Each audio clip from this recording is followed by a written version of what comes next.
के या लोक में स्थित सब समस्त साधुओं को नमस्कार करता हूँ। लोक शब्द और सर्व शब्द ये दो यहाँ अधिक आए। बंधुओ, लोक में तो हम हैं ही, लोक से बाहर तो कोई भी नहीं है। फिर लोक क्यों कहा गया? लोक से तात्पर्य फिर और हो गया ऊर्ध्वलोक, मध्यलोक, अधोलोक। इनमें स्थित साधुओं को तो ऊर्ध्वलोक में और अधोलोक में साधु की कल्पना कैसे की जाए? ये कल्पना देव आदि कारणों से की गई है। कोई शत्रुता रखने वाला किसी साधु को वैर भाव से उठा ले जाए, ऊपर ले जाए, तो ऊर्ध्वलोक की बात हुई। वो ले गया, अपने वैर से ले गया, परंतु हम तो साधु को नमस्कार कर रहे हैं।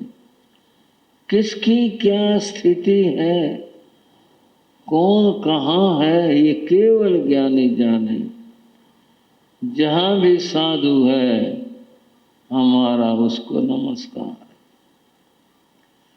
अधोलोक की बात आई तो महाविधि में कुछ ऐसे स्थान हैं जो वहाँ के खंड हैं, वे विजय कहलाते हैं। कई बहुत गहरे हैं, अत्यंत गहरे। उस दृष्टि से अधोलोक की कल्पना की गई। बंधुओं, मध्यलोक में, मनुष्य लोक में तो साधुओं का विचरण है ही। तो मैं सब साधुओं को नमस्कार करता हूँ। यहाँ पर पाए जाने वाले सब साधुओं को मेरा नमस्कार। इस सब में जो बात हुई वो और भी गहरी है। लोक से तो हमने 3 लोक की बात समझी, यहाँ और भी गहरी बात है। सबसे क्या तात्पर्य?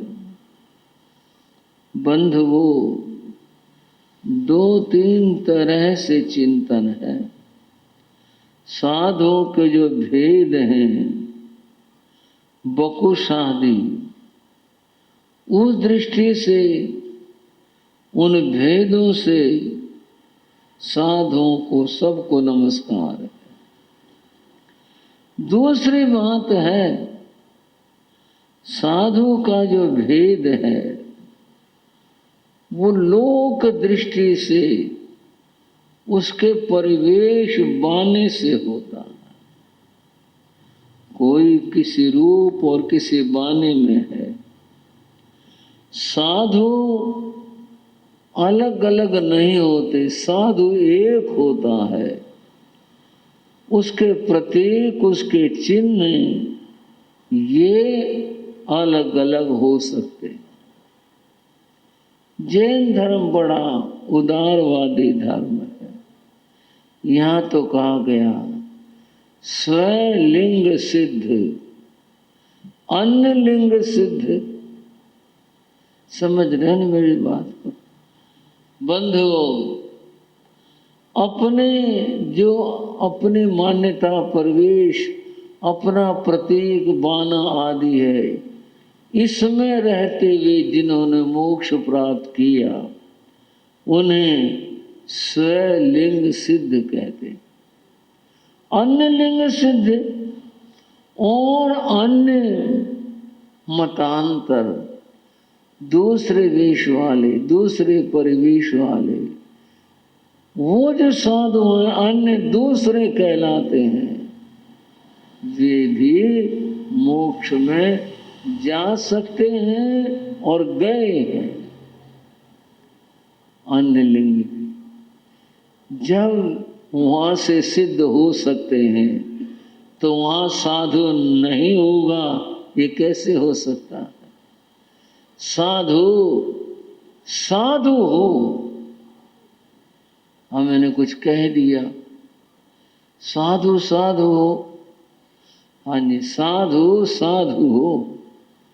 जो साधना करता है वह साधु है, और जो इंद्रियों के वश में हो वह साधु नहीं, स्वादु है। स्वाद लेने वाला, दुनिया का आनंद लेने वाला, भोजन आदि का, दृश्यों का, उसका आनंद लेने वाला वह साधु नहीं है। साधु तो वह है जो साधना करे।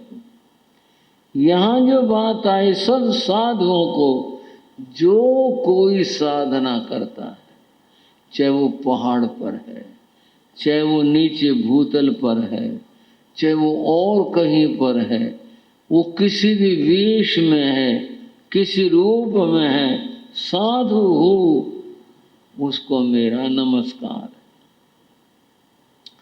एक बात और समझने की है, इस पंचम पद में साधु शब्द आया, साधुआ कहाँ रहेगी? या तो यहाँ कहना चाहिए था नमो लोए सब साहु साहुणिणं, आगे कहना चाहिए था नमो सब साधुओं को और सब साध्वियों को नमस्कार हो। साधु शब्द में साध्वी शब्द का समाहार है, उसी में समाया हुआ है। ये भेद शरीर के हैं, साधु के नहीं है। साधु तो आत्मा साधु है, वह चाहे मानव देह में हो, चाहे मानवी देह में हो, साधु है, सब साधु है। इसलिए एक ही शब्द में किया गया नमस्कार सबके लिए होता है, साधु के लिए भी और साध्वियों के लिए भी। अतः ये दो शब्द जो यहाँ अधिक कहे गए कि लोक में रहे हुए सभी साधुओं को मेरा नमस्कार है।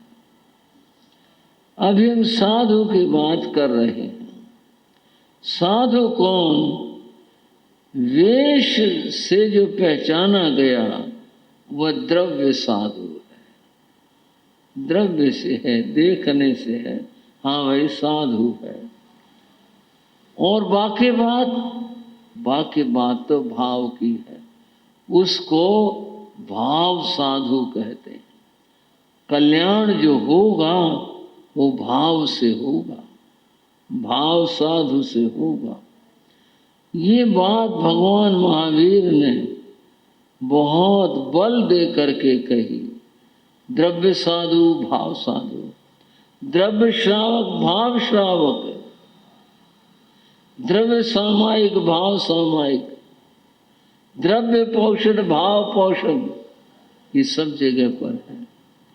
द्रव्य जो बाहर में दिखाई देता है वो है द्रव्य है, और भाव वह है जो अंतर में होता है, अर्थात जहाँ पर साधना है वह भाव साधुता है। इसलिए साधु की व्याख्या की गई, साधनोति परम कार्यम, जो परम कार्य की साधना करे वह साधु है। परम कार्य क्या? एक कार्य है, एक परम कार्य है। कार्य तो दुनिया में है ही, बहुत हैं, चलते रहते हैं, हर समय है। परम कार्य मुक्ति का कार्य, मोक्ष का कार्य, वो परम कार्य है, वह कहीं कहीं पर है।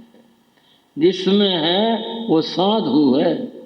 साधन होती परम कार्य की, मुक्ति के मोक्ष की जो साधना करे वह परम कार्य है और वह साधु है।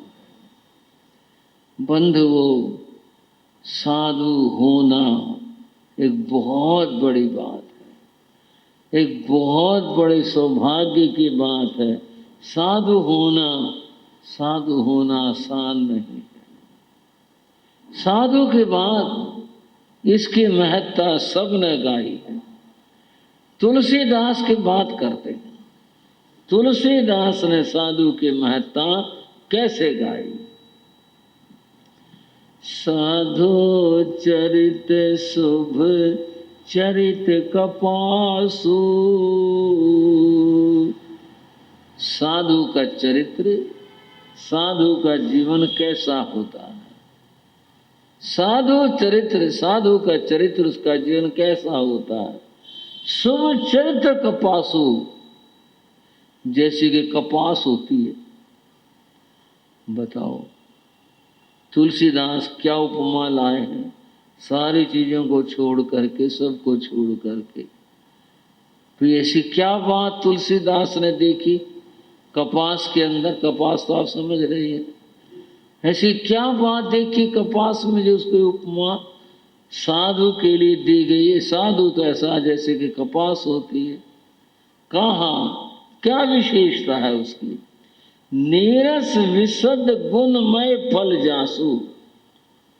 उसका जो फल होता है कपास का, उसका जो फल होता है उसको गांव में तो टिंडा कहते हैं।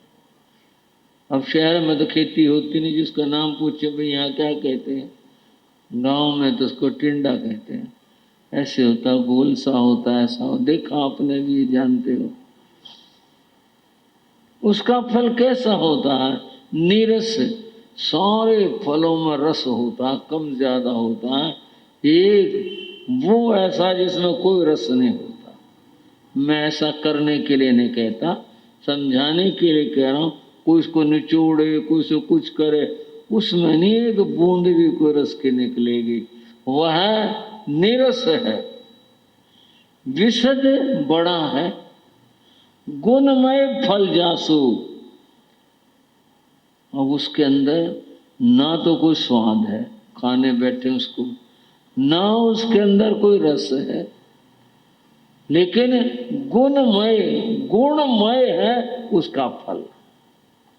उसका जो फल है वो गुण से युक्त है, गुणमय है। सबके अपने गुण हैं। ज्यादातर तो जो है औषध में और पेट भरने में काम आते हैं, पर इसके लिए तुलसीदास ने कहा गुणमय फल जासु, गुण से युक्त जिसका फल है। क्या गुण है? जो सही दुख पर छिद्र दुरावा, जो स्वयं दुख सहन करके, क्योंकि उस टिंडा जो फल है उसमें से कपास निकलती है। वो कैसी है, किस तरह की है? वो दुख सहन करके, उसे बहुत कष्टों से गुजरना पड़ता है, तरह तरह के कष्टों से। छिद्र दुरावा, और वह वस्त्र के रूप में बदल करके दूसरे व्यक्ति को सर्दी से, गर्मी से बचाता है, दूसरे की रक्षा करता है। वंदनीय जय जग जस पावा, साधु ऐसे होते हैं तो वो जो साधु हैं वो वंदनीय हैं, सारा जग उनका यश गाता है। ये तुलसीदास ने जो कहा एक चौपाई में, वो मैंने आपको बताया। अब तुलसीदास ने ये बात फिट कैसे करी? प्रश्न यहां पर यह है। यहां ऐसे फिट करी उन्होंने। साधु निरस होते, एक सरस होता है, एक निरस होता है। साधु निरस होते हैं। निरस कहाँ पर होते हैं साधु? साधु अगर साधु से कोई दुनिया की इधर की उधर की कोई आरंभ समारंभ की कोई बात हो तो साधु तटस्थ हो जाते हैं, मौन हो जाते हैं, साधु फिर कुछ कहते नहीं, कुछ नहीं भी नीरस है। और लेकिन उनका जो जीवन होता है वो गुणों से युक्त होता है। गुण क्या होते हैं? वो धर्म की शिक्षा देते हैं, सबको धर्म का उपदेश देते हैं, ऐसे साधु होते हैं। तो साधु का ये रूप बताया कि जो निरस, संसार के कार्यों से निरस हो और जो आत्मा में रमण करने वाला हो, वह साधु होता है, उसकी विशेषता है। एक महिला संत हुई जिनका नाम सहजोबाई था। ये कई महिला संत हुई हैं, मीरा थी, ऐसे एक सहजोबाई थी। सहजोबाई ने साधु की बात करी। मैं ये सारी बातें नमो लोहे सब सावण के संदर्भ में बता रहा हूँ, इधर उधर से जोड़ नहीं रहा हूँ, उसकी चर्चा कर रहा हूँ। सहजोबाई ने कहा, तन जग में, साधु का शरीर तो संसार में, जग में, तन जग में मन हरि के पासा। भाइयों श्रावको, बहनों श्राविकाओ, क्या अद्भुत बात है। तन जग में, शरीर तो यहाँ पड़ा है पर मन कहाँ पर है? हरि के पास, वो परमात्मा में लगा हुआ है। क्या अद्भुत बात है। काश हमारे साथ भी, आपके साथ भी, सबके साथ ही हो। ये शरीर तो दुनिया में है, लेकिन जिसे कहते हैं लो लगना, जिसे कहते हैं रमण करना, वो परमात्मा में। यहाँ नहीं, यहाँ शरीर पड़ा है परंतु मन हरि के पासा। लोक भोग सो सदा उदासा। संसार के जो सुख हैं, जो भी सुख है, खाना पीना पहनना रहना, जो भी जितने सुख हैं, ये सारे के सारे लोक भोग सो सदा उदासा, उससे जो उदास रहते हैं।